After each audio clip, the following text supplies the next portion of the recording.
Bienvenidos, soy Sara y el día de hoy les traigo el capítulo 7 del libro que todas las noches leemos. Capítulo por capítulo, paso a paso, día a día, nos vamos formando los hábitos. En este caso, persiguiendo el hábito de lectura y, por supuesto, de temas que sean relevantes para nuestro bienestar. El doctor Mario Alonso Puig hace este libro que se llama Tómate un respiro, Mindfulness, el arte de mantener la calma en medio de la tempestad. Nos corresponde el capítulo 7, que dice así. Dice, al otro lado del espejo, descubrirse en el otro. ¿Cómo estás? ¿Qué tal? Buenas noches. Estamos leyendo este libro de Mario Alonso Puig. Y dice así. A ver, vamos a traer un poco más de luz por acá.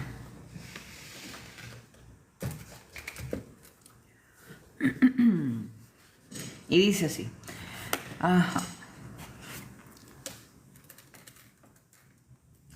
Narciso era, según la mitología griega, un pastor físicamente muy agraciado que rechazaba con desdén a todas las muchachas que se le acercaban. Un día, al entrar en un bosque, la ninfa Eco, deslumbrada por la belleza de Narciso, se acercó a él. Pero Oréade, castigada por la diosa Hera para que repitiera la última palabra que dijera, fue ignorada por éste. El joven descubrió en ese bosque un estanque y se aproximó al estanque. Allí en la superficie del agua pudo ver un rostro y sin caer en cuenta de que era su propio reflejo.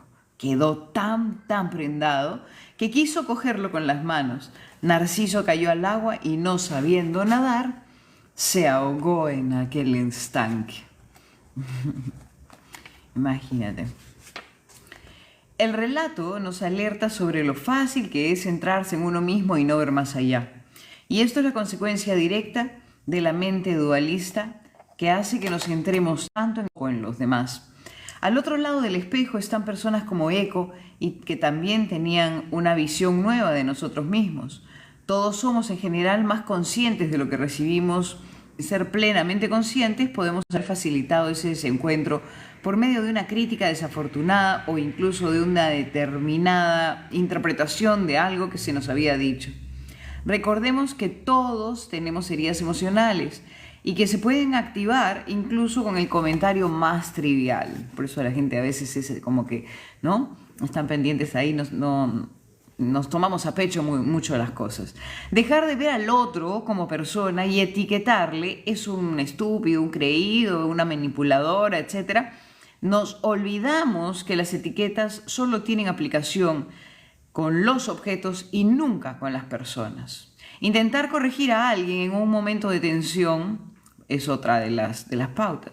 Toda corrección es en sí misma una provocación y solo ha de hacerse desde un corazón en paz. Y si lo que de verdad se busca es mejorar las cosas y no vengarnos sutilmente haciendo que la otra persona se sienta inferior. Por eso es muy importante observarte para ver si te ves juzgado y condenado a una persona te ves juzgando y condenando a una persona en lugar de ser rechazándolo. Ay, Dios mío, mi vista, es mi vista. Los lentes. Visita al oculista al toque. Ay, Dios, esa es la cosa, ¿no? Que uno tiene que cuidarse mucho porque a la hora de los pericos, cuando a ti te gusta, por ejemplo, leer, ya no puedes leer también. Si sientes el deseo de controlar o someter a otros para que hagan lo que tú quieres, no es simplemente dar una instrucción que por su importancia ha de ser cumplida, sino que se trata de un deseo imperioso de demostrar quién es el que de verdad sabe y quién es el que de verdad manda. Ves a otro, donde estamos observando que ves a otro ser humano no como una persona, sino como un problema, algo incómodo, un obstáculo. O te posicionas en algo que crees a pie puntillas sin intentar averiguar honestamente por qué la otra persona ve las cosas de manera diferente a ti. Buda decía que cuando nos sentimos ofendidos o provocados por alguien, es como si nos hubieran clavado un dardo. Somos, sin embargo, nosotros, con nuestra reacción de enfado, ira y frustración, los que generamos el segundo y el tercer dardo. Incluso podríamos clavarlo en alguno de los seres más queridos. Buda instaba a que después de ese primer dardo no hubiera un segundo o un tercero. Jesús hablaba de poner la otra mejilla. Si desarrollamos la compasión, veremos la actuación muchas veces dañina de la otra persona, pero también su confusión, su miedo, su soledad. El ejercicio de esta compasión no es solo en la esencia del budismo, sino que constituye el núcleo auténtico del cristianismo. El amar a tus enemigos, que repitió incesantemente Jesús, nos resulta a veces irritante e imposible de seguir porque muchos no somos capaces de ver la increíble belleza y sabiduría que encierran estas palabras. En ellas radica la clave para vivir en un mundo en paz. Recordemos que de lo que se trata no es de juzgarnos por haber valorado y criticado a otros, sino de tomar conciencia de ello. El simple caer en cuenta es lo que resuelve y transforma. Por eso es tan importante que mantengamos abierto el corazón cuando tengamos ganas de cerrarlo, cortando de esta manera la conexión con el otro ser humano. Ya he dicho que la empatía es la capacidad de entender el mundo desde la perspectiva del otro. Y para trabajarla hay varias cosas que nos pueden ayudar. Vamos a ver cuáles son. Primero, saber quién es el otro. El otro es una persona que, como tú, quiere sufrir menos y ser más feliz. El otro no es un objeto, sino es un ser humano, exactamente lo mismo que tú. Verte en el otro, verte en sus dudas, en sus preocupaciones, en sus luchas internas, en sus frustraciones y también en sus anhelos. Interesarte y aproximarte a él, observarle, preguntarle y escucharle, comprenderle, facilitar que se sienta acogido, ayudarle a salir adelante. Por eso buscar el encuentro tiene, como sabemos, múltiples repercusiones fisiológicas. No en vano el ser humano es un ser de encuentro. Hay dos hormonas de excepcional importancia que son liberadas cuando se produce esta conexión entre dos personas que quieren conocerse, crear un lazo afectivo y cooperar en un proyecto determinado. Estas dos son la oxitocina y la vasopresina, que son liberadas desde los núcleos supraóptico y paraventricular del hipotálamo. Los efectos beneficiosos de la oxitocina en el organismo son los siguientes. Acuérdate, chequea, pon ahí oxitocina. Beneficios. Reduce la inflamación y favorece la reparación de los tejidos, por ejemplo, después de haber sufrido una quemadura. Protege contra la sepsis, las infecciones que ya están en la sangre. Protege y favorece la reparación de las heridas. La oxitocina. Durante el desarrollo es clave en la maduración de un órgano llamado timo, que juega un importantísimo papel en la respuesta inmune. La oxitocina protege al corazón, favorece la creación de lazos emocionales, tiene un efecto bloqueador sobre el núcleo central de la amígdala, el cual es desencadenante de la reacción de miedo y también de la activación del sistema nervioso simpático, responsable de proteger al organismo ante una amenaza. La vasopresina se parece mucho a la oxitocina, difiriendo solo en 2 de los 9 aminoácidos que la componen. Esta hormona a veces ejerce los mismos efectos que la oxitocina y a veces los opuestos. Veamos cuáles son. Cuando la oxitocina está presente, la vasopresina tiene un efecto inhibidor sobre el núcleo central de la amígdala, reduciendo la sensación de amenaza y favoreciendo el encuentro y la cooperación. Lo siguiente es cuando la oxitocina no está presente, la vasopresina puede favorecer la reacción potente frente a una amenaza, provocando náuseas o síncopes por activación del núcleo dorsal del vago. Esta es una reacción del cerebro reptiliano ante ciertas amenazas. Si bien en los reptiles es una respuesta útil porque produce bradicardia, hipotensión y reducción de la temperatura del cuerpo, en nosotros puede llegar a tener consecuencias muy graves. Pasamos gran parte de la vida intentando cambiar a los demás para que sean como nosotros creemos que deben ser. Nos molestan las personas que no se ajustan a lo que esperamos de ellas. Nos irrita quien discute algo para nosotros está medianamente claro, ¿no? Nos sublevan quienes no nos tratan con la deferencia que merecemos, y por eso la reacción de incomodidad y desagrado es tan rápida que automáticamente cortamos la comunicación con ellos. Lo notamos nosotros y por supuesto lo notan ellos. No hace falta decir ni una sola palabra. Todos tenemos dos tipos de neuronas. Las espejo y las en uso. En uso. También llamadas von Economo.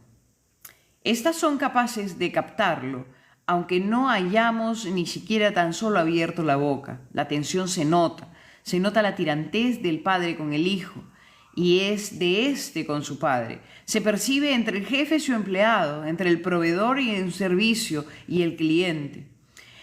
¿De verdad creemos que con esta tensión en el ambiente el conflicto no va a aumentar?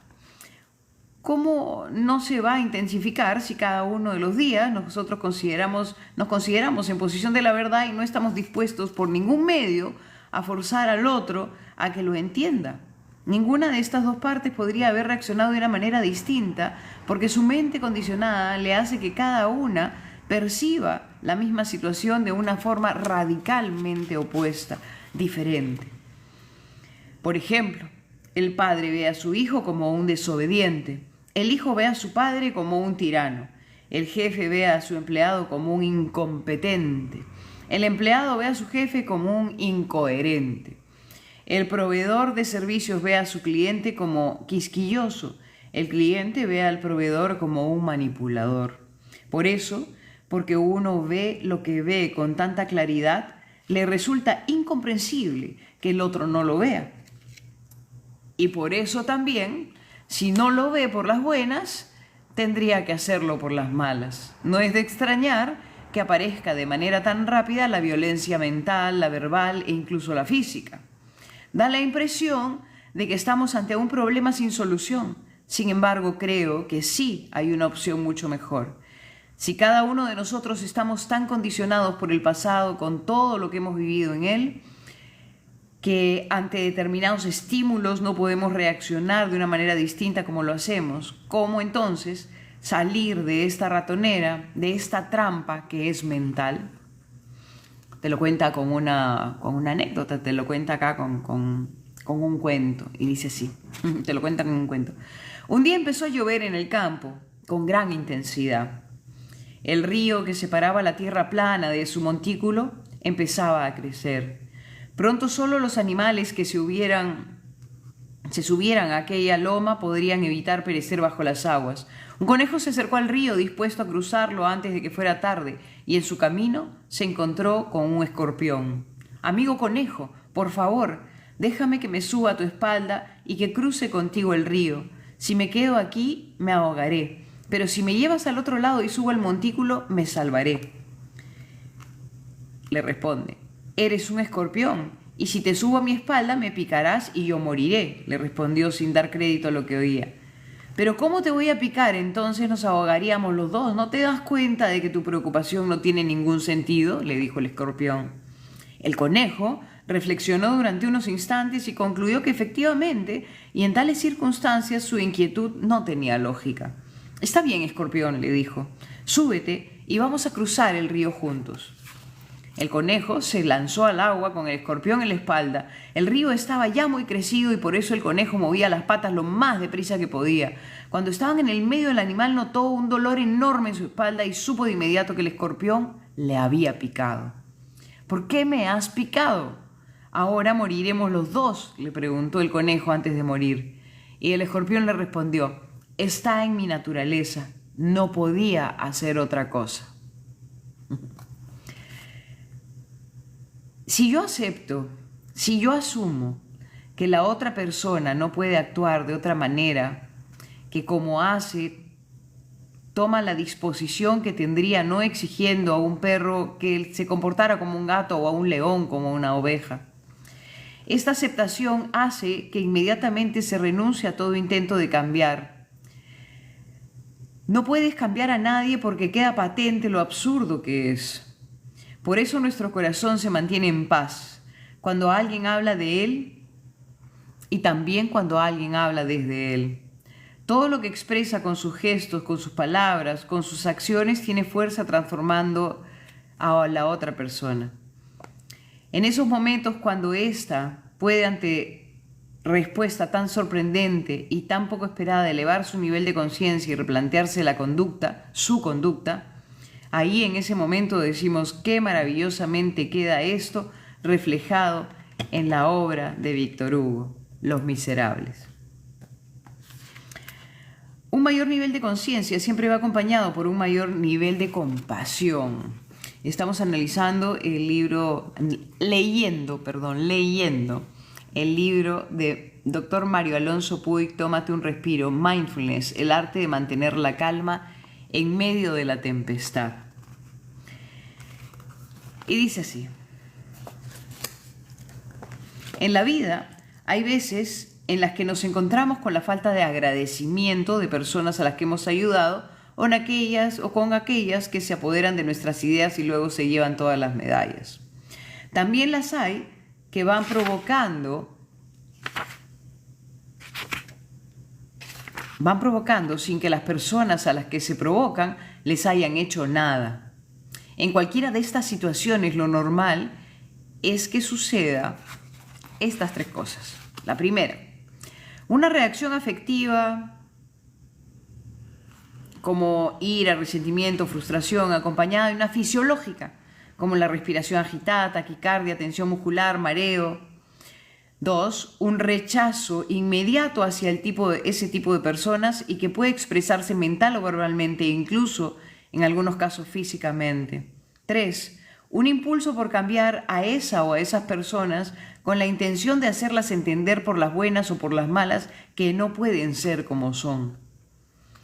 Esto, que parece tan lógico y natural, solo es así en apariencia. De hecho, basta la propia experiencia para darse cuenta de los efectos de ellos. ¿Y cuáles son los efectos?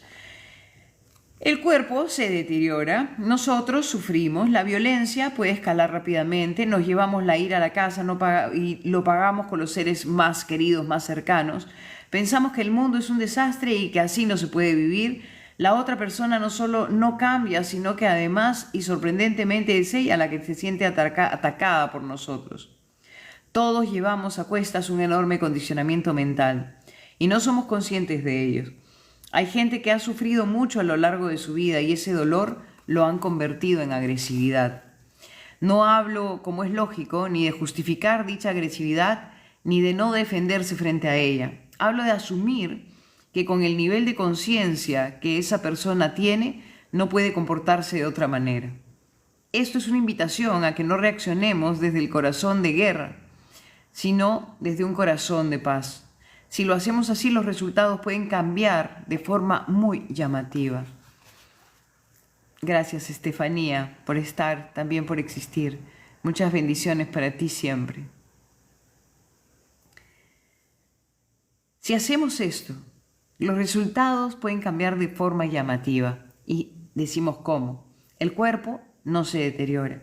Se reduce el sufrimiento al no quedar atrapados en sentimientos como la ira, el miedo, el resentimiento.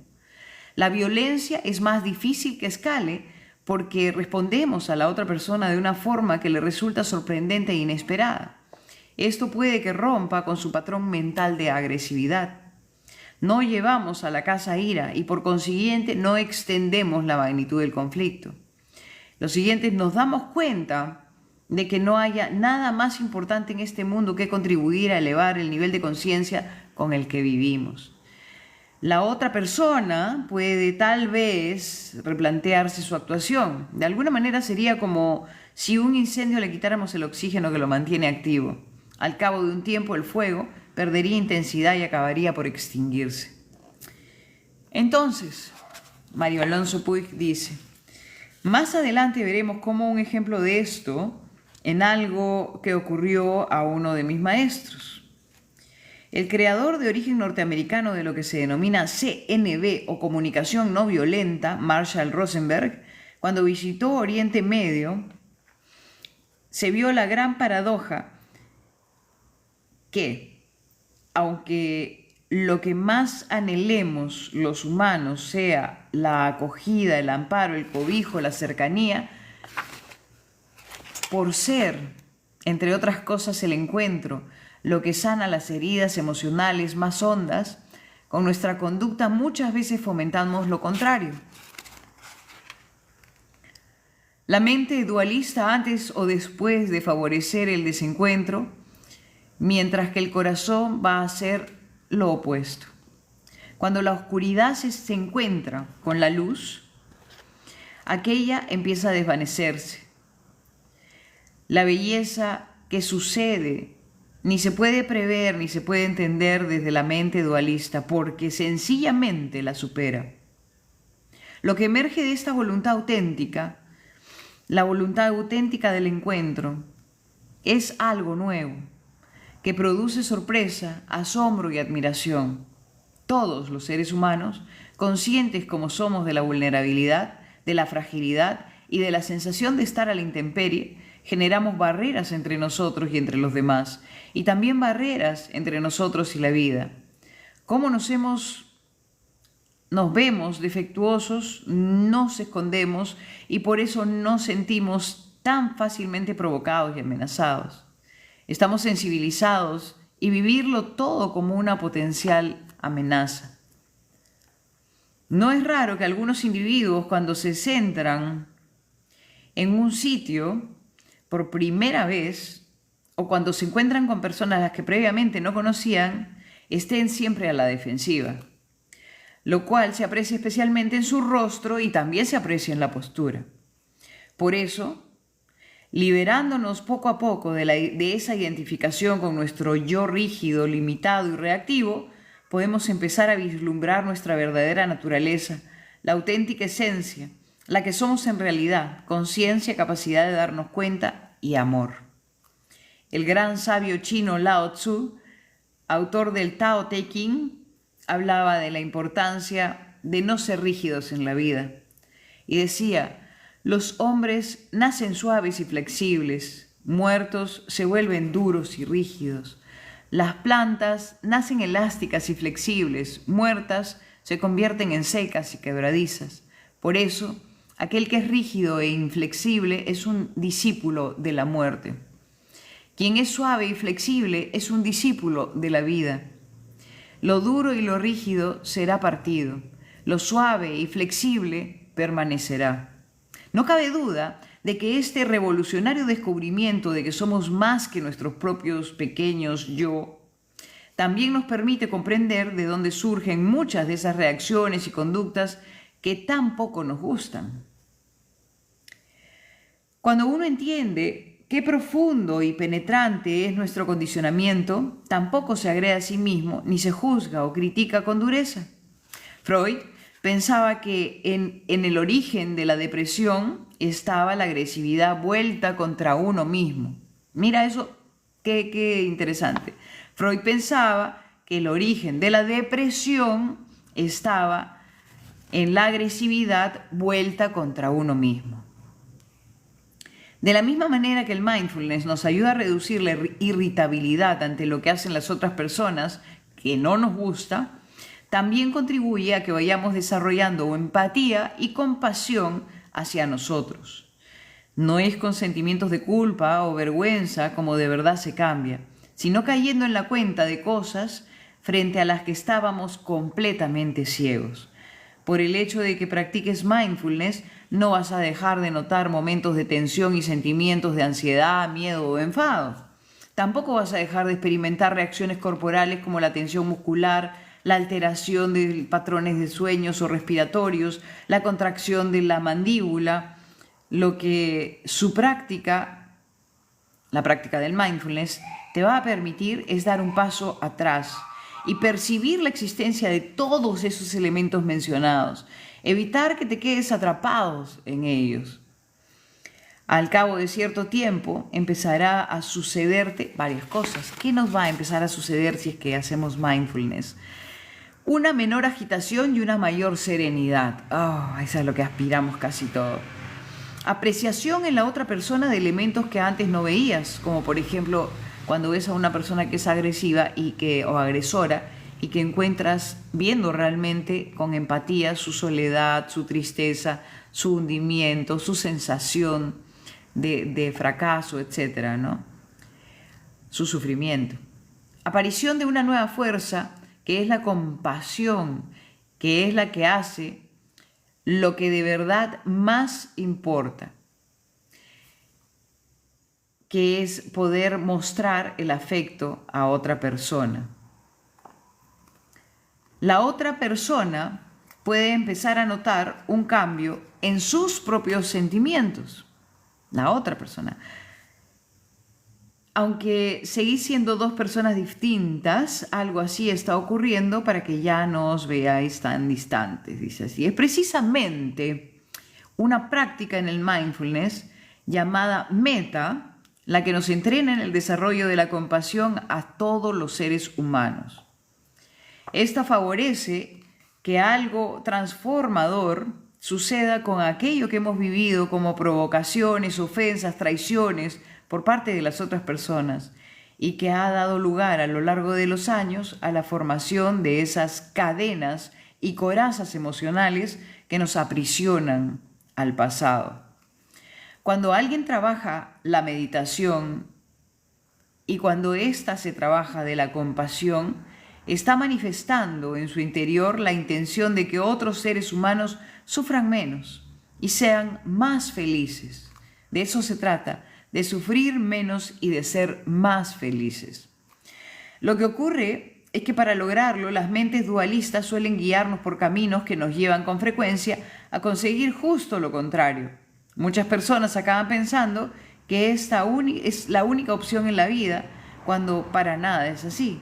De todas maneras, y como yo he insistido en varias ocasiones, esto es algo que nadie nos puede enseñar sino tan solo ayudarnos a descubrir. ¿Qué te parece?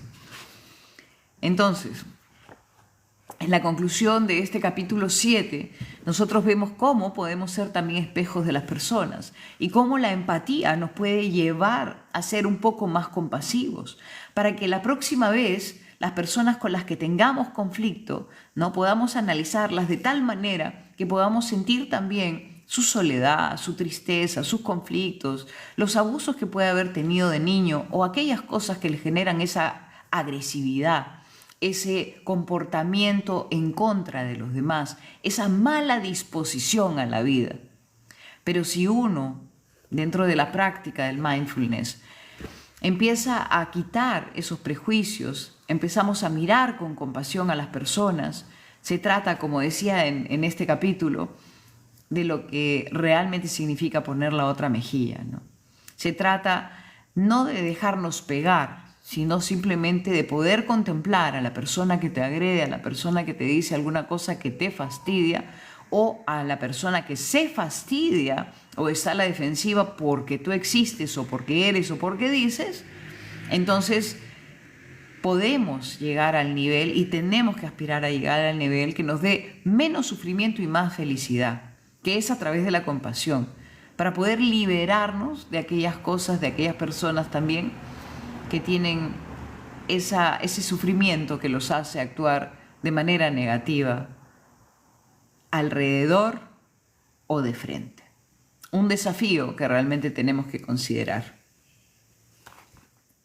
Entonces, el día de mañana nos va a tocar el capítulo 8. Mira, hasta ahorita estamos infalibles. Acuérdate que parte del asunto también es poder practicar este mindfulness, que es una metodología, es una meditación, es un encuentro. ¿Qué cosa significa meditar? Significa ir hacia el medio, ir hacia el centro, ¿no? Meditar, estamos en un momento en donde paramos a mirar nuestra respiración y cómo nuestro cuerpo se oxigena a través de ella, en todos lados en nuestros órganos y a nivel celular también. Porque a la hora que nosotros trabajamos a nivel celular, Entonces potenciamos nuestra capacidad de sanar, que es lo que siempre nos interesa. El capítulo 8, el capítulo de mañana, dice la carpa y el dragón. Y dice así: el conocimiento viene de tener una única perspectiva, pero la sabiduría viene de tener múltiples perspectivas. Lo dice Gregory Bateson. Pero te lo voy a repetir, ¿ya? Porque me parece importante. El conocimiento viene de tener una única perspectiva, pero la sabiduría viene de tener múltiples perspectivas. Con este pensamiento, que es el día de mañana, nos vamos a poner aquí el papelito amarillo para que nos indique dónde nos hemos quedado y el día de mañana podamos compartir más de este libro de Mindfulness del doctor Mario Alonso Puig. Tómate un respiro. Mindfulness, el arte de mantener la calma en medio de la tempestad. ¿Qué te ha parecido este capítulo? El día de mañana estamos viendo el capítulo número 8 para comprender poco a poco todo lo que sea adecuado para poder aplicar, ¿no?, esta terapia holística, esta forma de meditación para poder sanar, para poder mejorar nuestra condición y para poder tener un corazón más compasivo. Y con ello, eliminar nuestros prejuicios, mejorar nuestra calidad de respuesta y, por supuesto, menos sufrimiento, más felicidad. Muy buenas noches, soy Sara Sara y desde aquí te mando 1000 estrellitas y bendiciones para ti, para los tuyos, que caigan en tu mente, en tu corazón, en tu casa, tu hogar y por supuesto también en tu familia. Bendiciones siempre. Buenas noches y hasta mañana.